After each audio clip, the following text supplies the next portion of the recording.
vou puxar agora os assuntos para a história do Brasil. Então, essa questão que eu trouxe para vocês de história do Brasil, pega o chamado domínio holandês no Brasil, né? Vocês devem lembrar, o domínio holandês lá no século XVII. O domínio holandês está associado ao quê? À União das Coroas Ibéricas. O domínio holandês no Brasil está associado ao quê? À produção açucareira. E vou explicar para vocês quando a gente for analisar a questão agora, certo? Então, vamos para o nosso texto. Então, nós temos aí, ó. Leia o texto.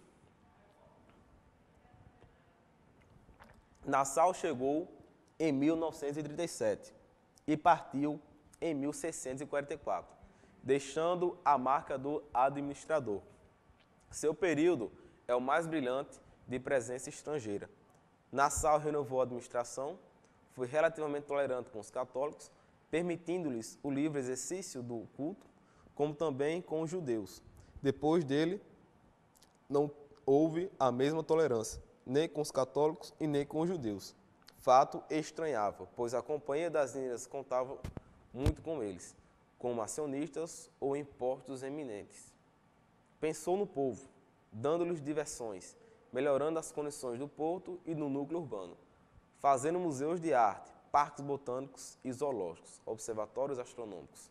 Esse texto refere-se à chegada e instalação dos puritanos ingleses na Nova Inglaterra em busca de liberdade religiosa. Não, isso não está relacionado com a chegada de puritanos. Quem eram os puritanos? Eram os protestantes, né? Na Nova Inglaterra, não. Isso é uma questão que está puxando aqui para a história do Brasil. Em busca de liberdade religiosa. Então, vem para cá, pessoal. Então, olha só. Por que os holandeses eles decidiram invadir o Brasil? Vocês devem lembrar que quando montou-se a empresa açucareira no Brasil, os colonos eles não tinham dinheiro. Então, eles contaram com o quê? Com o capital holandês. Só que a Holanda não emprestou esse dinheiro de graça. Eles queriam algo em troca. Então, a Holanda fez o acordo. A gente empresta o dinheiro para vocês montarem a empresa açucareira, mas, em contrapartida, nós, no caso os holandeses, vamos fazer o refino e a comercialização desse açúcar na Europa. Então, a Holanda ela ganhava com isso. Só que o que acontece? De 1580 a 1640, nós temos o período da União das Coroas Ibéricas, em que Portugal e Espanha estavam sob comando de um mesmo rei, que era o Filipe II da Espanha. Durante a União das Coroas Ibéricas, as relações entre Brasil, Holanda, Espanha, Portugal ficaram um pouco tensas. Então, a Espanha ela havia proibido essa comercialização do açúcar por parte dos holandeses. Os holandeses, logicamente prejudicados, porque eles fizeram, decidiram invadir o Brasil.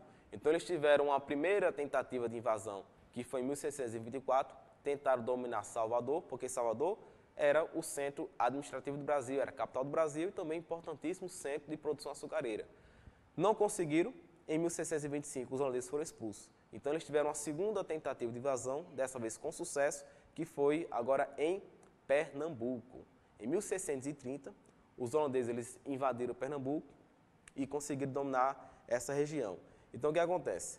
De 1630 a 1637, nós dizemos que esse período é chamado a fase de conquista, em que os holandeses eles conseguiram conquistar Pernambuco.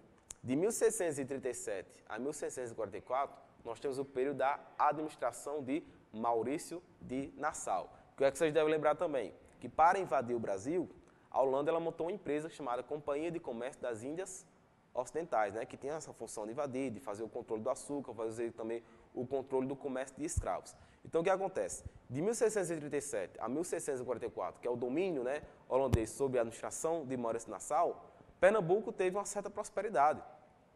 Nassau, ele incentivou a produção de açúcar, né, emprestou dinheiro para os senhores de engenho que haviam abandonado para se restabelecerem. Ele concedeu a liberdade religiosa aos católicos e aos judeus.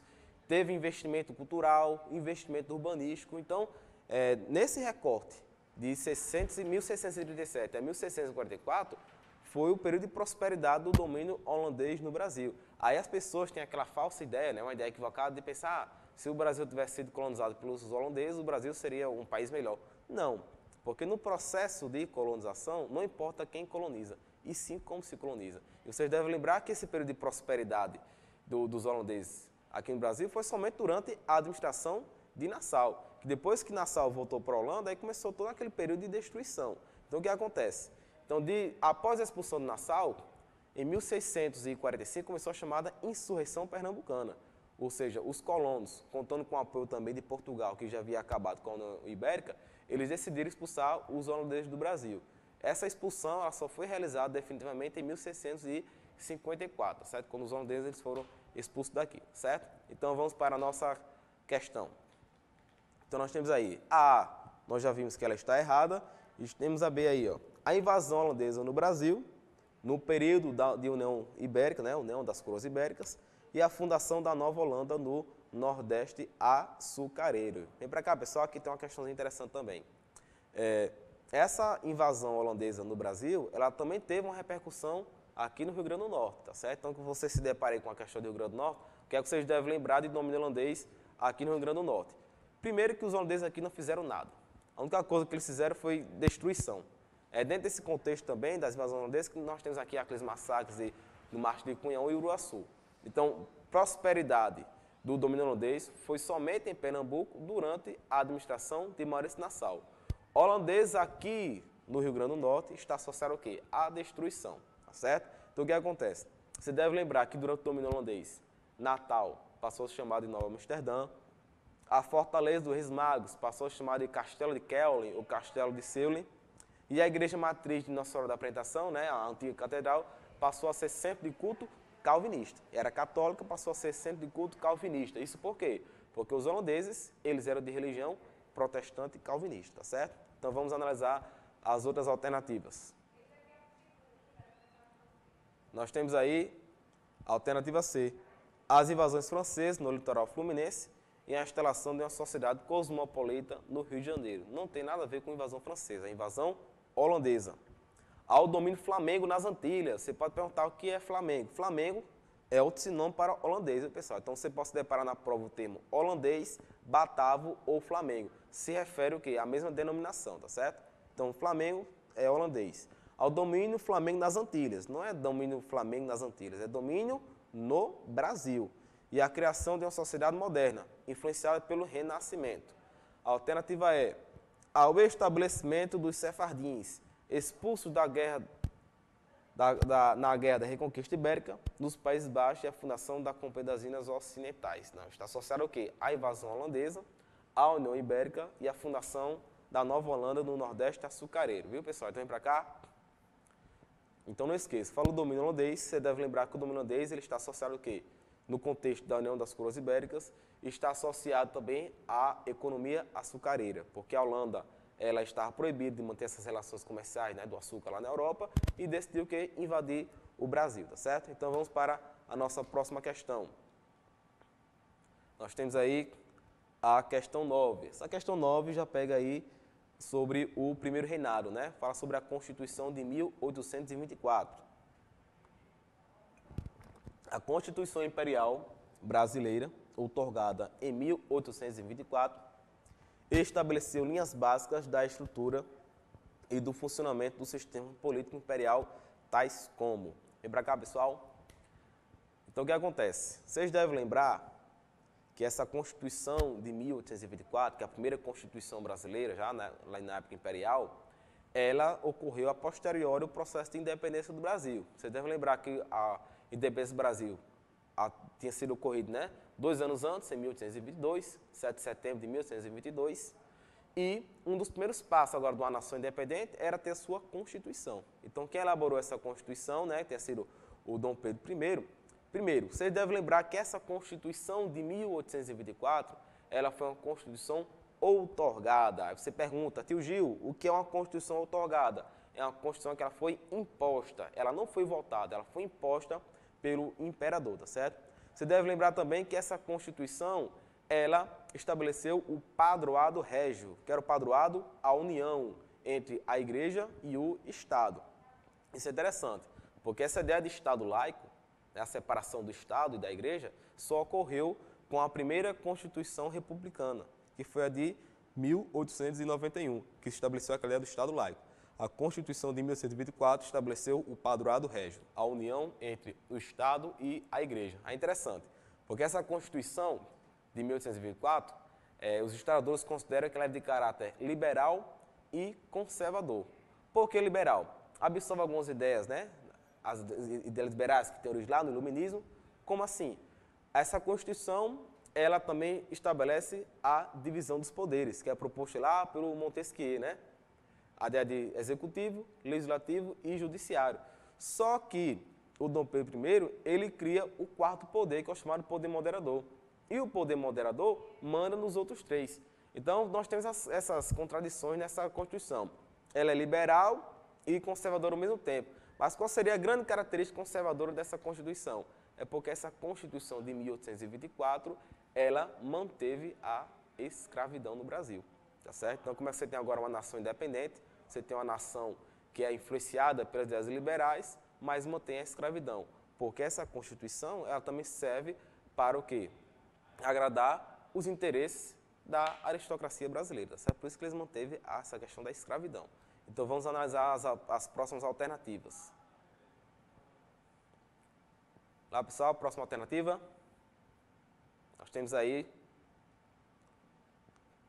alternativa A.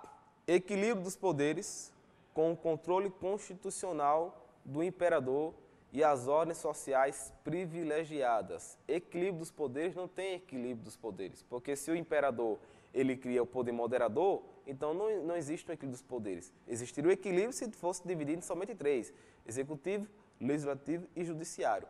Mas para o imperador ele poder concentrar, ter maior poder político, ele cria o poder moderador. Ampla participação política de todos os cidadãos, com exceção dos escravos. Vem para cá. Então, olha só, pessoal, não existe essa questão de ampla participação política. Até porque outra diretriz da Constituição de 1824 é o voto censitário, ou seja, o voto de acordo com a renda. Só votava quem era rico, em outras palavras, tá certo? Então, os cidadãos pobres e também os escravos estavam excluídos dessa questão de cidadania, da participação política pela Constituição de 1824. Então, vamos analisar as outras alternativas. Então, nós temos aí, ó, laicização do Estado por influência das ideias liberais. Muito pelo contrário. O Estado brasileiro imperial, pela Constituição de 1824, ele não era laico. O Estado brasileiro tinha como religião oficial o quê? O catolicismo. Por isso que, pela Constituição, criou-se o padroado régio, a união entre o Estado e a Igreja. D. Predominância do poder do imperador sobre todo o sistema através do poder moderador. É o que eu tinha explicado para vocês, né? Ele divide, cria os três poderes, executivo, legislativo e judiciário, mas cria também o quarto poder, que é o poder moderador. A autonomia das províncias e principalmente dos municípios, reconhecendo-se a formação regionalizada do país. Não. Já que você tem a questão do poder moderador, você tem o império, okay, é um político mais centralizado, e não essa questão de autonomia das províncias. Essa questão de autonomia dos estados, né? Província que na República virou estado, só surge com a República. Essa questão do federalismo, da divisão, fragmentação política, certo? Não no império, somente na República. Então, pessoal, vamos para a próxima questão. Questãozinha 10, que eu trouxe para vocês. Então, nós temos aí política do café durante a Primeira República. Então, olha só, pessoal. Vocês devem lembrar que o café, ele tem, assim, uma grande força durante a República, a Primeira República do Brasil, mas o café ele já tem suas origens lá durante o Segundo Reinado, viu? Então, o que acontece aí na questão? A política do café durante a Primeira República, chegou ao auge do protecionismo com o Convênio de Taubaté, passando depois a reger-se pelas leis do mercado. B. Procurou atender os interesses dos cafeicultores através de constantes medidas de proteção ao produto. Então, olha só, pessoal, vem para cá. Então, o que acontece? Durante a Primeira República, o principal produto econômico do Brasil, você tem a questão do café, você tem um incipiente processo de industrialização. Então, o que acontece? Essa Constituição republicana, influenciada pelas ideias liberais, questão de autonomia dos estados, questão do federalismo, existia sim essa questão da fragmentação, mas o Estado ele atuava sim protegendo, com medidas de proteção do café, que era por pressão também dos cafeicultores paulistas. Então, como você tinha o Estado liberal, né, a questão do livre mercado, em momentos de crise, os cafeicultores pressionavam o Estado para ajudar na produção cafeira. Então, às vezes, por meio de empréstimos, o governo brasileiro concedia esse empréstimo para poder aliviar a barra lá dos cafeicultores, tá certo? Então nós temos aí a alternativa B, que responde a questão. Procura atender os interesses dos cafeicultores através de constantes medidas de proteção ao produto. Está correto. C. Pode ser equiparada à de outras produções agrícolas, todas elas amparadas por planos de defesa. Não. D. Atendeu exclusivamente aos interesses dos grandes grupos internacionais, através dos planos de defesa. Não, pessoal. Tinha interesse de quê? De atender aos grupos dos cafeicultores, notadamente os cafeicultores paulistas, e não aos grupos internacionais. Foi dirigida pelo governo do estado de São Paulo, enquanto o poder federal mantinha uma atitude distante e neutra. Olha só, pessoal, vem para cá. Essa questão é interessante, porque você tem a alternativa E que fala da questão de que o poder federal tinha distância e ficar na neutralidade. Pela teoria, como nós tínhamos nesse período um governo liberal, um Estado liberal, era para o Estado ficar de longe. Mas, como eu disse para vocês, em momentos de crise, os cafeicultores pressionavam o governo federal e o governo federal atuava aí para ajudar os cafeicultores, né? Então, não esqueçam disso. Essa questão, você tem um governo liberal, mas em que momentos de crise dos cafeicultores, esse Estado era que, digamos assim, interventor, tá certo? Então, vamos agora para a nossa última questão. Então, nós temos aí o Estado Novo. Falou do Estado Novo, vocês lembram logo de quem? De Getúlio Vargas, né? Período que se seguiu ao golpe de Getúlio Vargas. Caracterizou-se a. Pela centralização político-administrativa, eliminação da autonomia dos estados e extinção dos partidos políticos. B.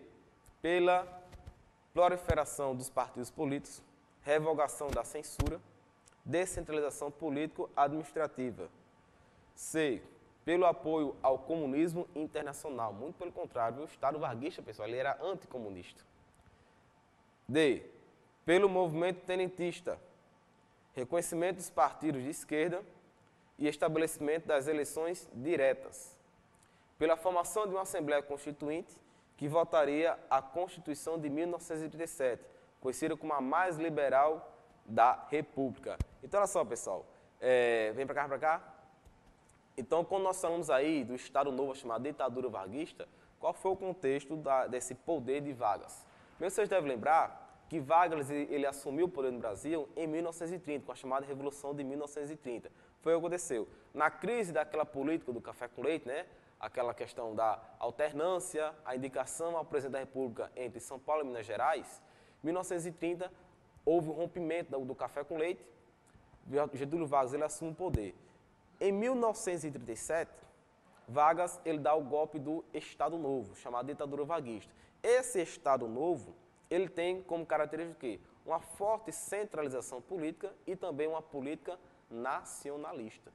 Além disso, nós temos também o quê? A questão da censura. Censurava o quê? A oposição, e o Getúlio Vargas ele também tem uma forte censura, um ataque forte o quê? Aos comunistas. Então, se você pegar alguma questão associando Getúlio Vargas ao apoio ao comunismo, isso é muito pelo contrário. Vargas ele era anticomunista. Então, o que responde a nossa questão é a alternativa A. Pela centralização político-administrativa, vamos ali na telinha, alternativa A.